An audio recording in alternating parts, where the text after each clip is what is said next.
Hey guys, Chris from Provo Beast Audio Installation, and in today's video we're installing a 4-channel and mono amplifier along with two 12-inch subwoofers on this 2021 Jeep Gladiator or Jeep JT.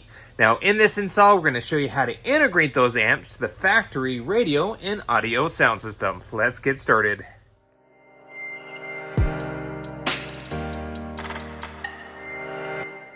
Now, a couple of things to note for your install. This mostly also applies to the JL Jeep Wrangler, in addition to just the Gladiator JT. The cab, for the most part, is going to be almost identical, so this can apply to that as well.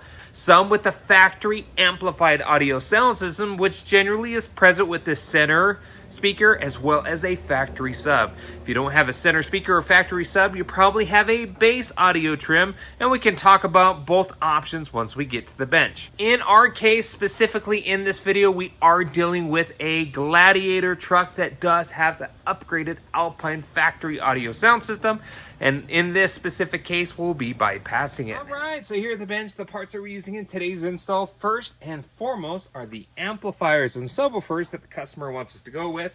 Now, we've specifically chosen a mono and a 4-channel amp because we need a little bit more power than the 5-channel amp version of these senior amps provides.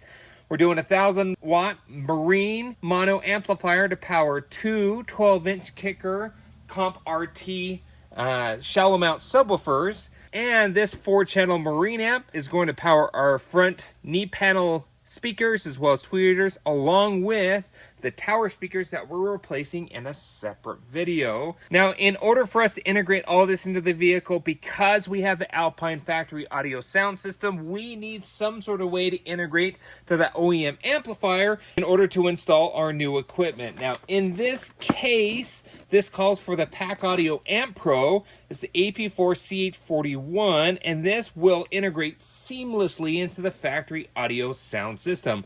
In some circumstances, this also can work for the non-amplified factory audio sound system here. The AmpPRO is really nice because it provides a really flat, clean signal output at 4 or 5 volts, and it's 6-channel output along with a fiber optic option in case you're going to be running a DSP. To go with it, because we have that factory amplifier, we need to bypass that amp, and Pack also makes a harness to do that. It's the Pack APH-CH03, so we don't have to cut one wire within the vehicle. This is going to provide all our speaker leads and allows us to connect into that OEM wiring without the need to run any new wiring within the Jeep itself. Now, if you don't have the factory amplifier, this won't work for you.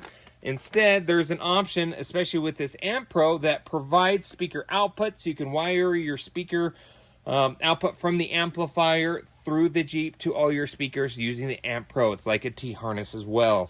Wiring-wise, to support that, we need a couple of different wiring bits and pieces. Now, because we're doing 2 amplifiers, each amp generally calls for a 4-gauge OFC wire. What we've decided to do is we're just going to run one wire from the battery, and we're going to do a 1-aught OFC cable kit from the battery all the way to a distribution block, and that's going to split the 2 4-gauge, one to one Stinger amp and one to the other Stinger amp. We need a couple of runs of RCA cables. This is our T-harness line-out converter, everything in the box that's provided by this AmpPRO. So we need some RCA cables to go from this to our amplifiers. 6 feet is probably perfect for us. We have 3 2-channel sets of 6 feet. 2 of the sets will go to our 4-channel, and 1 of the set will go to our mono. Now we have some speaker wire here. This is 9-conductor cable. This has all our speaker wires. So from the speaker wire output of our 4-channel, we'll run this to the T-harness. It carries all our audio output, and that'll provide the signal output from the amplifier to our T-harness, and nice one convenient cable. This is about 20 feet. We won't need that much, but we'll cut this down to size. We have some extra OFC wiring to complete the wiring from the distribution to our amplifiers. So we have 2 grounds as well as a feed from the output to the other Stinger amplifier. One thing that I haven't mentioned is our mounts here. Stinger also makes under-seat mounts. These take the back bolts on each seat to mount this securely in place. And there's also a difference between the driver's side and passenger side here. These Stinger mounts aren't made yet for these Stinger amplifiers. 2 of the holes do line up, but we actually added nut inserts for the other 2 holes to make this here. And our recoil distribution actually does line up, so we could mount that in there as well. This will work for the most part between the non-amplified and amplified. If you're doing the non-amplified, it's going to be more or less the same process, except you won't have this harness here. But all things considered, we'll still link all these parts in the description, as well as any other recommended pieces at your convenience, so you can pick these up yourself. Now, our box here, we have this unbranded box. This is actually a Scar Audio box, but it doesn't have any Scar branding on it. These are up-firing subwoofers, and these are 212 Comp RT kicker subs. This cutout goes towards the back. This end goes towards the front here. If you have anything in the place underneath the rear seat, including the jack, and if you have any sort of storage compartment underneath the seat, that'll all have to go in order to make room for this box to fit.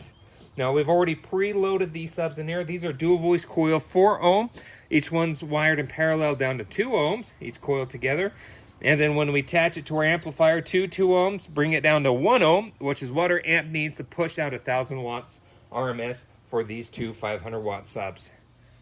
All right, so we're working on this amplifier mount for the driver's side. It's a really short run between the amp and one side of our distribution block. Ground, the factory ground's like right here underneath the carpet. So we have a real shorty run that'll go right to that bolt. Very convenient. That's a distribution. This other side, this other run, this is going to go up and over the hump all the way to the other side to the other amplifier. So this is going to feed power to our 4-channel that'll be under the passenger seat. Additionally, here our sub box has 2 terminals, 2 sets of terminals. So we're running 2 14-gauge OFC wiring to that box. We also have a remote turn on that'll go up with our RCA cables that are on this side.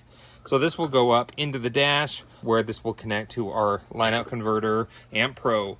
So that's more or less our sub-amp side that'll go under the driver's seat. We're going to do the same process for our 4-channel amp. This goes under the passenger seat. We'll have 2 sets of 2-channel RCA cables out of here. We'll also have a remote turn-on wire that will also take up to the dash. And then we will do our power wire from the other amplifier distribution panel. And then our speaker wire output, we're going to use this 9-conductor cable. That, and you can see all our speaker wire are already in there. They're 18-gauge OFC runs. We're probably going to use about half of it, maybe 10 feet or so. This either, in your case, needs to go up to the radio, to your T-harness, if you have the non-amplified version, or in our case, this will go underneath the driver's side foot pedals to the factory amplifier, and that's where that will connect, and this is where this wire will wire into.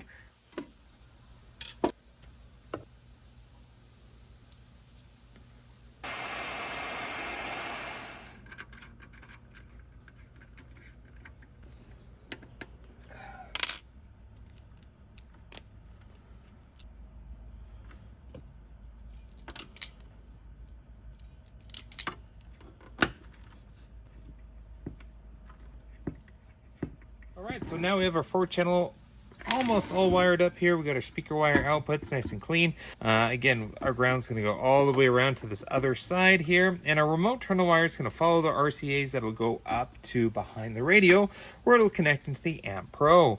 This other end of our speaker wire from the outputs of the amplifier, if you're non-amplified, it'll go to back behind the radio to the T-harness. If you are amplified like we are, it'll go to your pack over here, APH CH03. That's located in the driver's side kick panel. And we'll solder these ends. We'll strip this down, solder these ends into that harness. So here in the Jeep, before we move our amp rack in, we have lifted both front driver's side and passenger seats up. Now the bolts here, they're not your standard bolt. They are what you call an E-Torx or a reverse Torx screw. But really what you need is an E14 Torx, because you want this to fully seat all the way down. We can link this in the description if needed.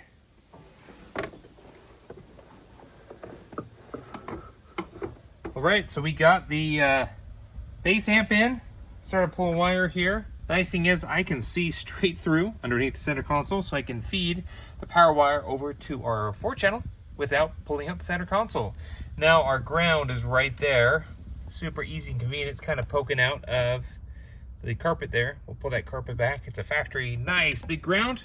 Pull our subwoofer output speaker wire, and that'll go all the way down to back behind the rear seats. And then we pulled our RCAs and remote turn wire out here. We're gonna, of course, zip tie and clean up everything here. We're just getting lengths down just so we know where everything will go. So let's go ahead and get the passenger side 4-channel amp rack in as well.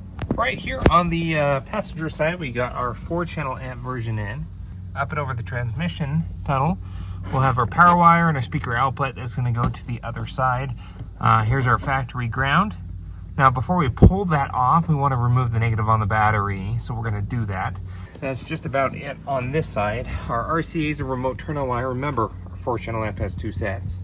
So that goes here. Now we're going to snake that up underneath the center console once we pull out the radio to get our AmpPRO installed back behind the radio. All right, well, next let's go ahead and talk about our harnesses here that really make this install plug and play. Now we'll spend time on the amp bypass harness. However, if you don't have the factory amplifier underneath the dash there, then we'll also talk about the AmpPRO. Now with our amp bypass, because we have the OEM amplifier, whether it's branded or not, this is essentially going to allow us to retain all factory functions while being able to send our newly amplified audio output from our new amplifier to all our speakers without having to run new wire, which is super nice. So with this, there's a couple of different sets of harnesses that come in this package. A is this first one here. There are 3 main harnesses that connect into the factory amplifier. You'll see that we have 3 male ends.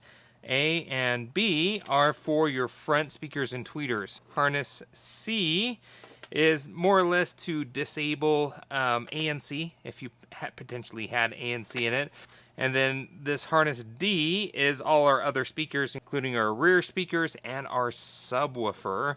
Now what I've done is I've spent some time to diagram what wire goes where. Now looking here, I'll put this nicely up on the screen here for you, but each set of speaker wire is heat shrunk with the speaker number labeled. So speaker 1 and 2 are our front dash tweeters.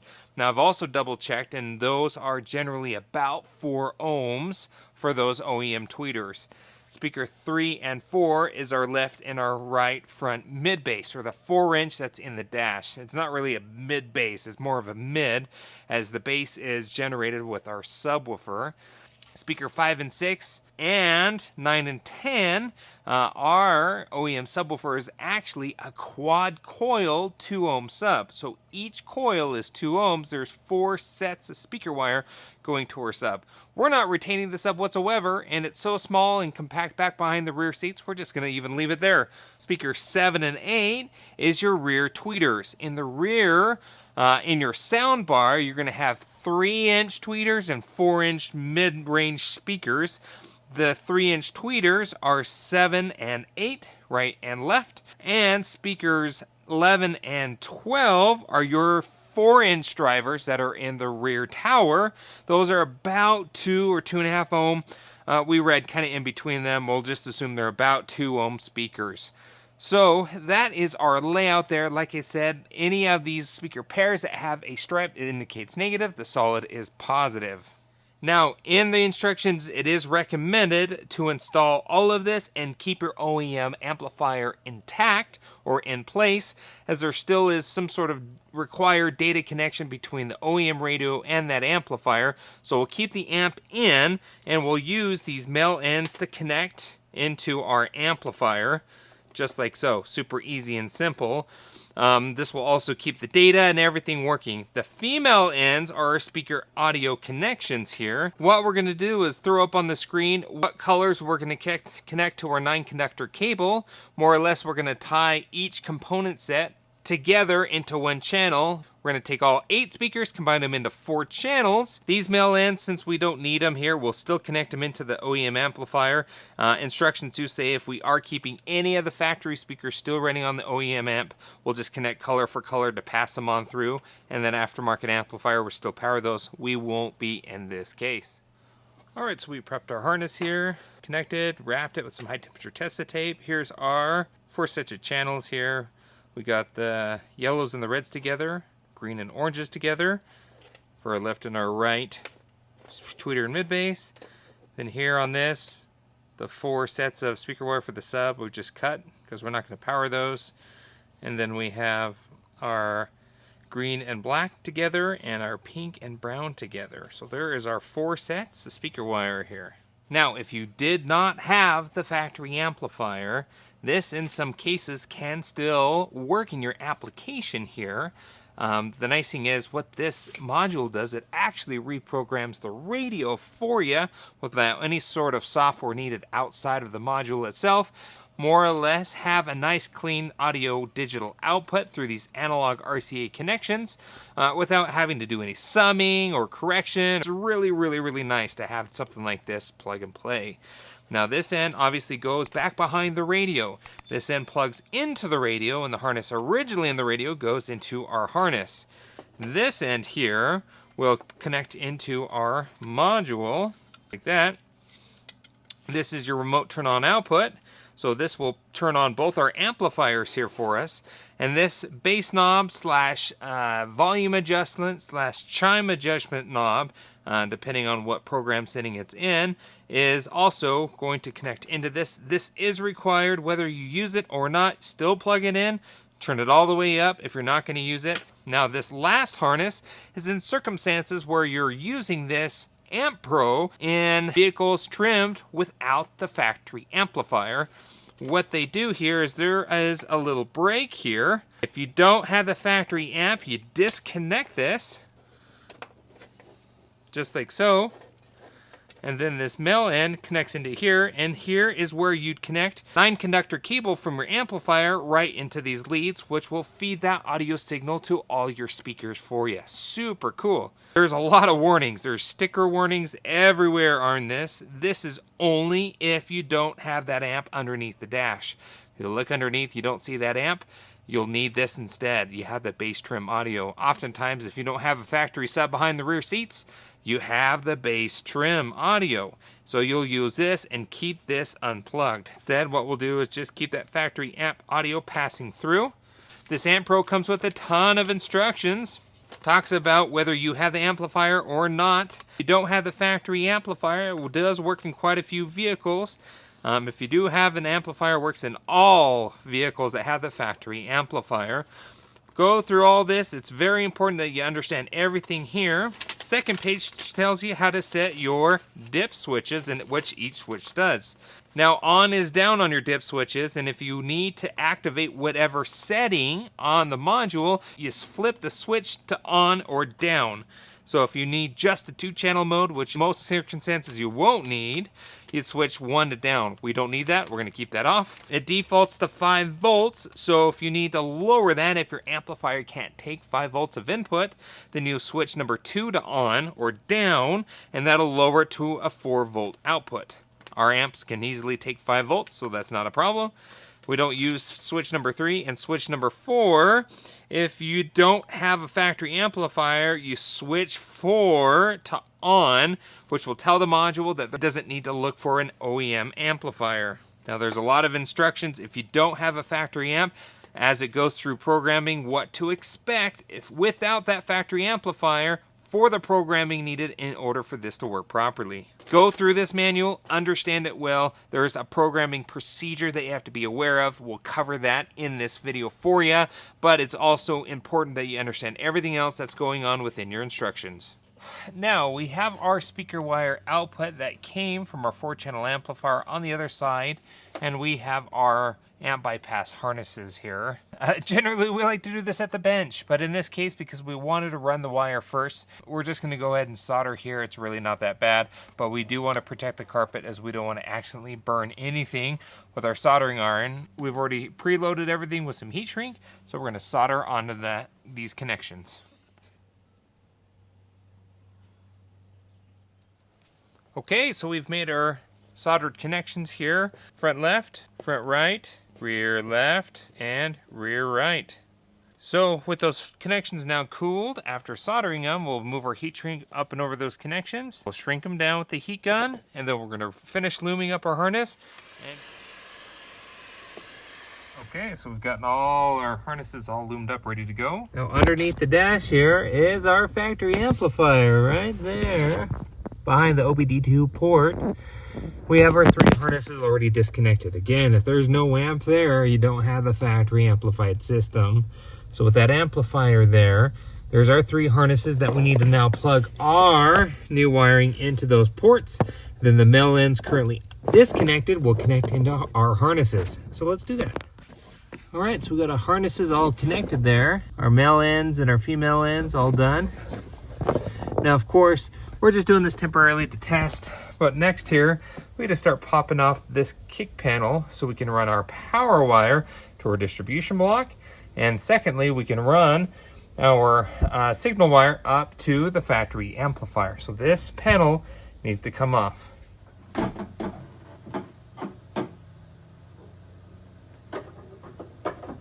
Now with the hood open, our battery is on the passenger side of the vehicle, kind of mid-engine bay. However, our distribution block's on the driver's side here. And here on the driver's side, there's actually 2 great grommets. There's one here and one here that are unused in our specific trim vehicle. We're gonna probably put our fuse holder in this location, probably right here. And here on the positive post of the battery, we actually have one of our terminals unused. So we'll probably use that for our power amplifier.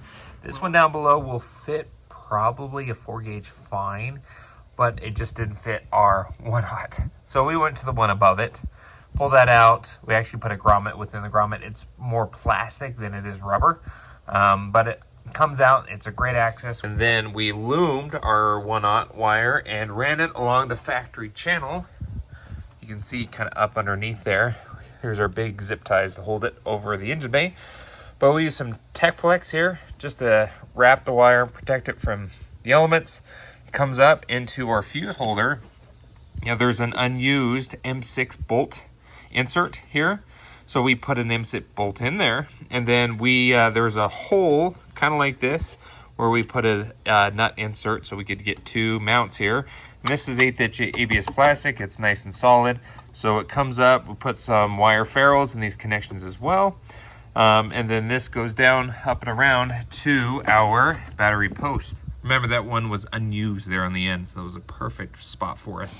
Now we've done all this while the negative is off the battery, just so we don't have any shorts as we're working with a live power wire. We now need to go inside the Jeep and continue the run from the firewall, pulling those kick panels so we can pull that all the way to the amplifier rack.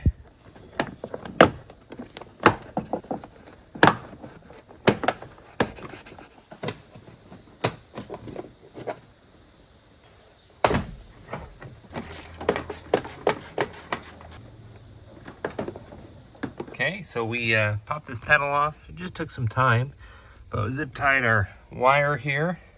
Now we have our speaker output that goes right up to the OEM amp. Power wire. We just fished it up underneath this carpet. This carpet easily comes up. Next here, we need to go ahead and prep the location for our sub box. This all needs to come out. Pull out the jack. We need to pull out our hardware for our doors, that container, and then obviously this big storage bin, in order for us to have enough space for our sub box. So we're gonna work on that. These are torque screws. And then once this is all out of the way, we'll slide the box in.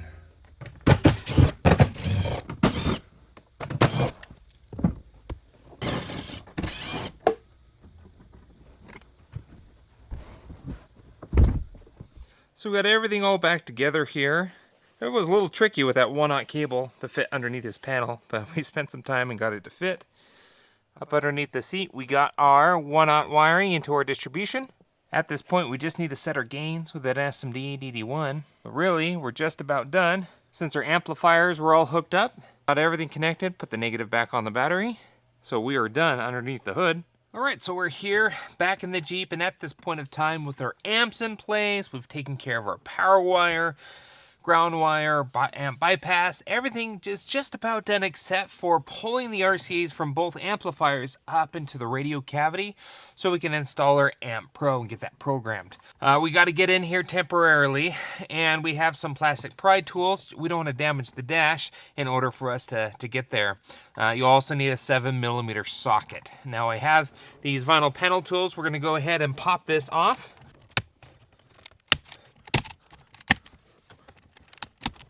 ton of clips on the back of this panel. Now there's going to be 2 harnesses or more connected to it. Just go ahead and disconnect everything. Next here, there's going to be 2 either Phillips or 7mm screws down below.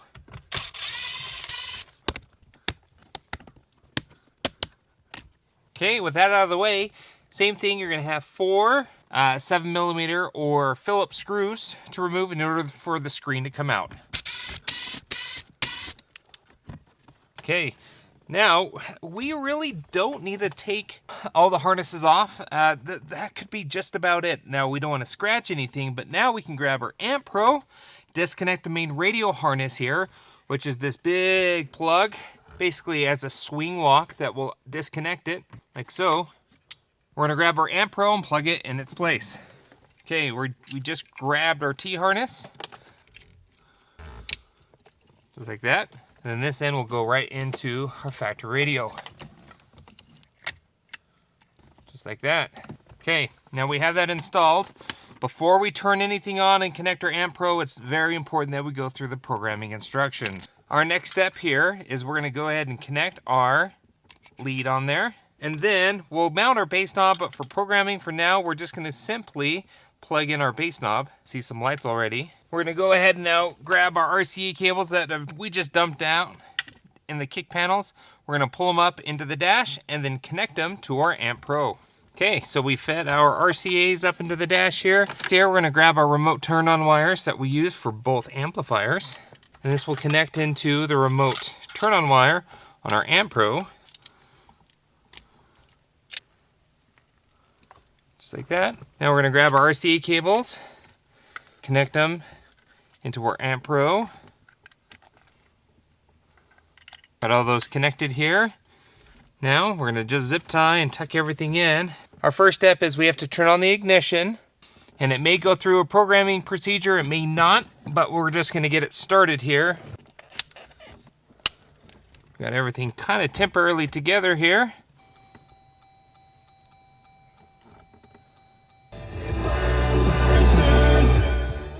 Okay, everything seems to be working. In this circumstance, it didn't do any sort of programming procedure. It seemed to work right out of the box, which is great. Now we're gonna lay the radio back down to ensure that we can get everything tucked back up into the dash. And then we can go ahead and reassemble the dash. On this side, got the dash all put back together. Everything's all reassembled. We just need to really clean everything. Got our other amplifier all in and wired. Everything's zip tied, nice and tidy.